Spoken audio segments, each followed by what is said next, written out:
मणिपुर में कल को हुए उग्रवादी हमले में असम राइफल्स के कर्नल विप्लव त्रिपाठी और 4 जवानों की मौत हो गई थी। विप्लव त्रिपाठी का तो पूरा परिवार इस हमले में मारा गया। उनके घर में सन्नाटा पसरा हुआ है। वहीं भारतीय सेना की हर हालात पर नजर बनी हुई है ताकि जल्द से जल्द इस हमले में शामिल आतंकियों को सजा दी जा सके।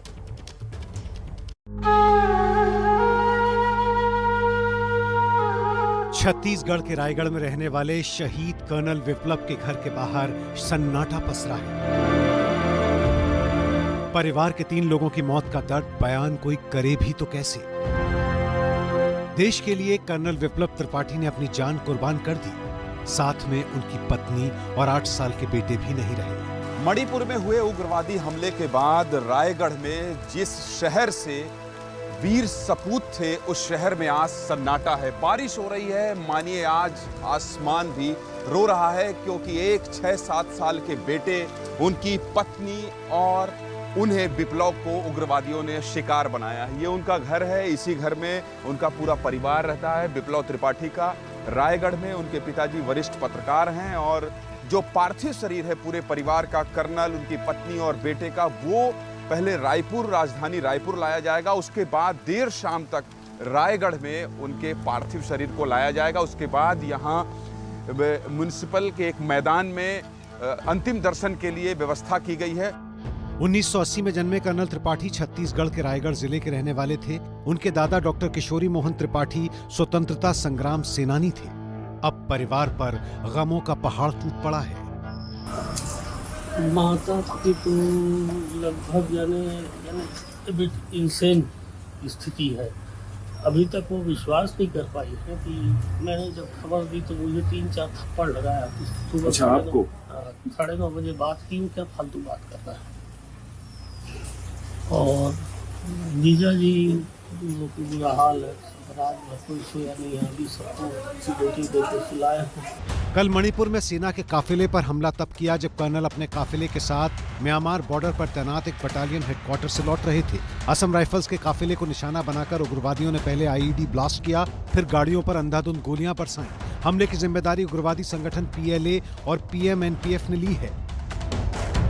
सरकार के सूत्रों के मुताबिक मणिपुर हमले की जिम्मेदारी लेने वाले पीएलए और पीएमएनपीएफ के उग्रवादियों के म्यांमार भागने का शक है। हमले में शामिल उग्रवादियों को भागने से रोकने के लिए भारतीय सेना म्यांमार सीमा पर कड़ी नजर रख रही है। सेना मुख्यालय की भी हर हालात पर नजर है ताकि जल्द से जल्द इस हमले में शामिल आतंकियों को सजा दी जा सके। मणिपुर हमले को लेकर पूरे देश में गुस्सा है। राष्ट्रपति रामनाथ कोविंद, प्रधानमंत्री मोदी, गृह मंत्री अमित शाह और रक्षा मंत्री राजनाथ सिंह समेत तमाम राजनेताओं ने घटना पर गहरा शोक जताया। पीएम मोदी ने ट्विटर पर लिखा, मणिपुर में असम राइफल्स के काफिले पर हुए हमले की कड़ी निंदा करता हूं। मैं उन सैनिकों और परिवार के सदस्यों को श्रद्धांजलि देता हूं जो आज शहीद हुए हैं। उनके बलिदान को कभी भुलाया नहीं जा सकेगा। दुख की इस घड़ी में मेरी संवेदनाएं शोक संतप्त परिवारों के साथ हैं। कल हादसे की खबर पाकर शहीद कर्नल के छोटे भाई लेफ्टिनेंट कर्नल अनेक त्रिपाठी देर शाम झारसुगुड़ा एयरपोर्ट से विशेष विमान से रायपुर के लिए रवाना हुए थे। मणिपुर से देर शाम शहीद कर्नल परिवार का पार्थिव शरीर रायपुर विवेकानंद एयरपोर्ट पहुंचेगा, जहां सीएम भूपेश बघेल एयरपोर्ट जाकर श्रद्धांजलि अर्पित करेंगे। खबर है कि इसके बाद विशेष विमान से कर्नल विप्लव के पार्थिव शरीर को उनके घर लाया जाएगा। इसके बाद लोगों की श्रद्धांजलि के लिए रामलीला मैदान म्युनिसिपल स्कूल में अंतिम दर्शन के लिए रखा जाएगा। करीबी लोग अपना आखिरी सलाम देने के लिए कर्नल विप्लव की राह देख रहे हैं।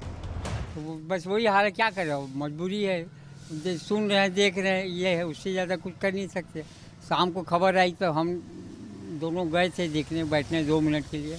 उसके बाद तो घर ही में ही अब इंतज़ार कर रहे हैं क्या है, कैसा है आगे। वो जब यहाँ के बताते थे हमको, बोलते थे राकेश तुम लोग बहुत अच्छी लाइफ देख रहे हो, बोले यहाँ पे वहाँ हम लोग जैसा देखते हैं, जैसा हम लोग जब तक वहाँ नहीं गए थे हम लोग को भी नहीं पता था कि कितनी वहाँ माने कठिनाई रहती है, कितना अविश्वास रहता है लोगों में, कब कहाँ क्या हो जाए। अपन आम आदमी यहाँ अपन इतने अच्छे से रहते हैं, तो बोले तुम लोग यहाँ जो रहते हो बहुत अच्छे से रहना, बोले ऐसा वैसा, मतलब जो भी अपनी सर्विस लाइफ का बताते थे। हमले में शहीद 46 असम राइफल्स के 4 जवानों के नाम हैं सुमन स्वर्गियारी, आरपी मीणा, श्यामल दास और खतनई कोनिया। आज इम्फाल में खतनई कोनिया के पार्थिव शरीर पर फूल चढ़ाकर रीथलिंग सेरेमनी के साथ उनको श्रद्धांजलि दी गई।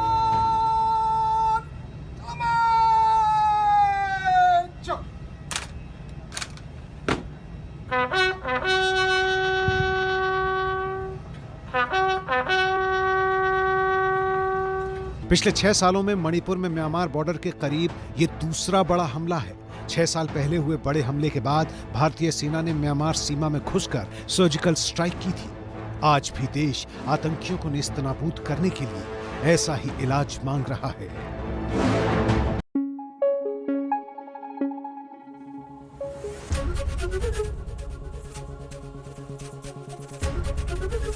एबीपी न्यूज आपको रखे आगे।